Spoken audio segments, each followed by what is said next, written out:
Community Viewpoint.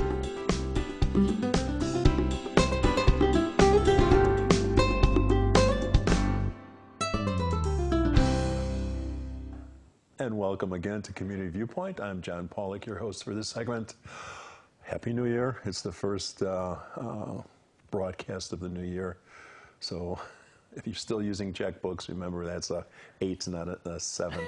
And I think you have 2 or 3 months of grace to correct that. And we're going to do something that's near and dear to my heart. The cooperative extension at Calvetta and Dandelion. We have the 4-H coordinator with us today, Stormy Ingersoll. Welcome, Stormy. Thank you, John. And she's got some exciting projects that are part of the 4-H club. And to begin with, for some of you folks from Chicago or the East Coast that are not accustomed to wholesome things like 4-H. Tell us a little bit about 4-H, would you please? Sure. 4-H is an established youth development program. It's been in existence for more than 100 years. It's changed a lot over those 100 years, as you might expect. Mm-hmm. So now we have not only the traditional things people might think of, like livestock and quilting, mm-hmm. but we've also have a big push on STEM, which is science, technology, engineering, and math. So we have a lot of different opportunities and clubs. So that's the future, STEM, right? It is. It seems to be. And that's how I became interested in what you're doing, because I saw the picture and then I saw to me, that's what stands out, STEM. So I looked that up, then I ran into the office over there. He says, usually we just keep it over for, was it FedEx or something? Yeah. And then I walked in. And then, so you had some competition. You got a group together. Tell us about that. Sure. So this year we became involved with a group called FIRST, which is a worldwide program. Mm-hmm. It stands for Inspiration and Recognition of Science and Technology. So this group has 4 levels. It starts with First Lego League Junior, which is for the little guys, and then it has First Lego League, which we currently and already had in Rosemary Clark Middle School, an after-school program that's FLL, which is First Lego League. So they've been doing that for a few years now as part of their after-school program. Mm-hmm. 4-H became involved with them last year. We partnered with them, and that's what introduced me to this whole world of FIRST. So then from there, it goes up to this FIRST Tech Challenge. That's where, that's what you saw in the paper. That's mm-hmm. what we have now, and that is robots. And then from there, there's actually one more level, which is extreme robots. So there's these 4 levels, and we decided to take the leap this year and get involved with the FIRST Tech Challenge. That's the team you see here. That's their robot. And they were challenged to take some parts that looked like an erector set and put it together to solve some challenges as part of a game. So we didn't know what we were doing. We didn't have any money. We have pieced this together from the very beginning. They're at a slight disadvantage because a lot of the teams are private schools, maybe engineering high schools in Las Vegas, and that's who we're competing against. Yeah, we're running at a deficit out here. Yeah, so we started from the very ground up in August. We swept out a bit of the old dusty 4-H barn, mm-hmm. and we built our own practice ring because it was $700 to buy a ring, and we didn't have $700, so we built our own with some parts that Home Depot donated, PVC and some Luan to make our own. We borrowed the game boards so that we didn't have to buy that, and then we started raising money to buy the beginning kit. And then from there, it's really just kind of your own creativity, or these kids' own creativity, that makes the robot the robot. That's very commendable. And then you found a way to compete? This competition is. So far they've done 2 meets in Las Vegas. You knew about this beforehand? Yes, Okay. it's all part of this first organization. Okay. There are 10 teams in the southern Nevada area, and there are 13 teams in the northern Nevada area. Okay. So you might think that a rookie team that had no idea what they were doing and come from a dusty 4-H barn would be at a disadvantage, but we took first place in both of the meets that they've participated in so far.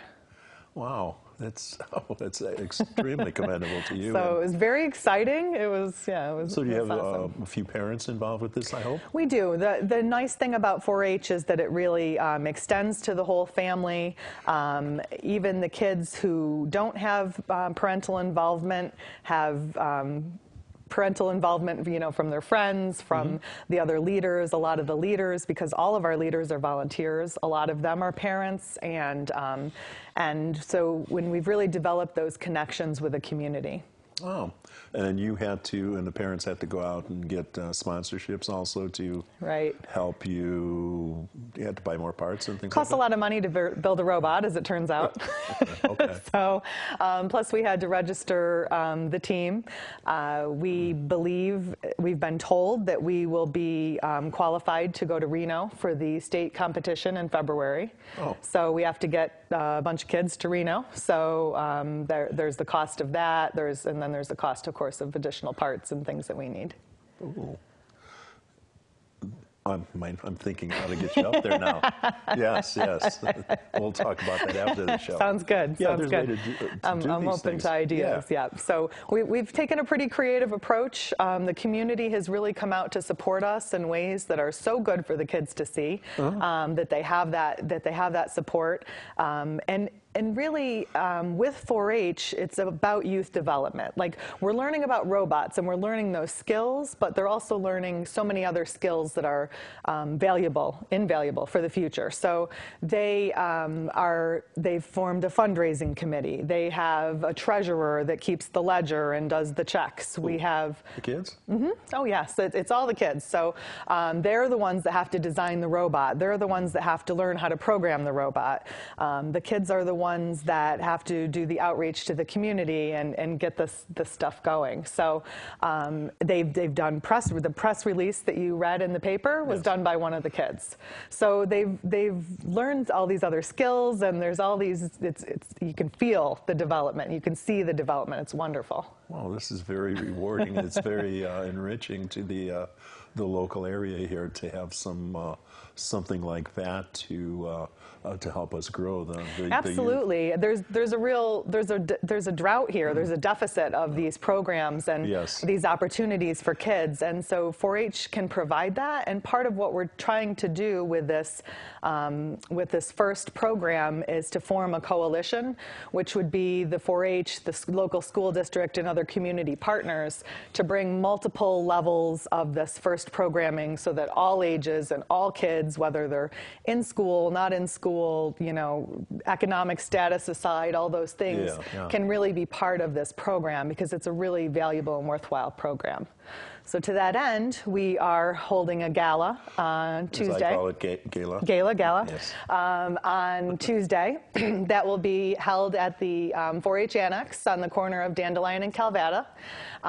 It will be magically transformed into a semi-formal affair where we've invited all of our community, all the community leaders. We've invited all the commissioners. We've invited our local, all of our local politicians, if you will, and also business leaders and people who are interested in programming for kids in this community. Wow, that's all I can say is wow. This is. And when did you start creating this in earnest? Well, we started the first tech team in August, and before that I was involved with the first Lego League, and one of the coaches, Adam Lightfoot, sent me off to Vegas to check out the rest of what First had to offer, and I thought, wow, we have to do this. There were college recruiters there looking at kids, high school kids, and I thought we need to bring this to Pahrump. So we started working on that. We are involved with the leaders in writing a grant that will hopefully bring a significant amount of money to this community so that we can offer more and more of this programming. You have grant writers? Writer? You're looking at it. Oh, very good. So this is very refreshing to see something like this. And I'm very honored to be sitting next to you with the energy that I feel. Thank you. This is all since August? Yes. Oh, geez, yes, this is very, very good.